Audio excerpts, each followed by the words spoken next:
You talk about Ballyea, but clubs like Ballygunner were really fancy this year. Thurles, Sarsfields, big names, loads of county players, and Ballyea, to come through and win Clare, I don't even think that was really expected. It's such a competitive championship, but they weren't one of the leading lights or fancies in Clare earlier in the year, and then to come through and do it. And now they've just won the Munster Club Championship for the very first time. The whistle has been blown and Semple Stadium is being invaded by Ballyea parishioners and all people from the county of Clare.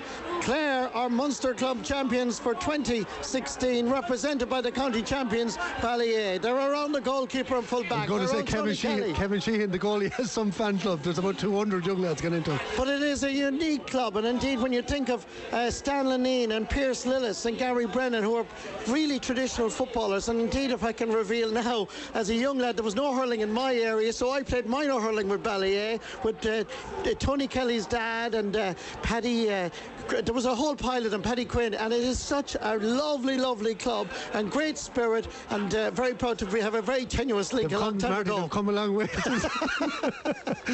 But it's great for Ballyea, it's good for Clare hurling, and I have to say, Glen Rovers, I really admire Glen Rovers. The spirit of Cork was tested, and the spirit of Cork really shone through. The real pride of Glen Rovers, they were magnificent in this second half. They were, Marty, they really tried hard, but they're lacking that bit of quality that Ballyea had.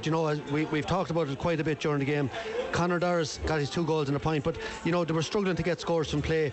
I think of that 24, did they get 118 from play? I think maybe only 3 points from frees from Niall Deasy, but outside of that, they're completely outscored, and the spread of scorers, as we talked about, Garrett O'Connell 3 points from wing back, Tony Kelly with 5, Niall Deasy with 5, Gary Brennan with a point, Patch O'Connelly with 2, Damien Burke with 2, and Pierce Lillis with a goal and a point. A brilliant spread of scorers. Every one of their forwards were dangerous. They worked very hard as a team. Their backs were tenacious. They were just a better balanced, better hurling team than Glen Rovers on the day, and that's the reality. Absolutely, and full credit to their manager Robbie Hogan and the coach Fergal Hegarty, who of course you played against in All Ireland finals. And you think of the backroom team, Raymond O'Connor, Reggie as we call him, Alan Duggan and Diarmuid O'Sullivan. They're a small community, but they're a great crowd in Ballyea, and to win this first championship, remember 40 years ago they won the Junior B League and Championship. They have worked hard at their hurling.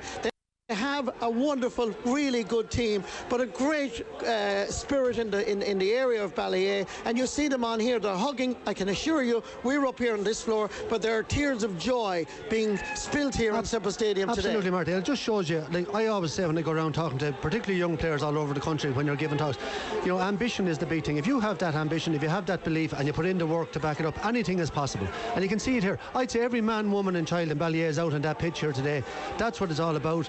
I come from I'm from a big club, St. Ryan's, but I'm living in an area now. We won the Minor A Championship for the first time a few weeks ago out of Ballinamere Durrow, with a very, very small club, but just a group of players got together, a group of people got involved in the club, and with that ambition to say we want to go from B to A, we want to go along, and then to come along and win. And anything is possible. And you saw that today, and it's brilliant for the GAA. It's what makes the GAA so unique. That couldn't happen in any other sport. No. To have such a small group of players and have that absolutely fantastic individual players that they have, and so well done to Ballyea. Fantastic achievement for them. And here's just a little note. Tony Kelly has played in 6 Munster finals, minor, under 21 and now club. He's won every single one of them, which doesn't happen to most Clare lads, I can assure you. Well, it doesn't happen, but it's no coincidence either that they won when he's there in the middle of it. And see him out there in the middle of the field expressing himself like he did there today, and delighted for him.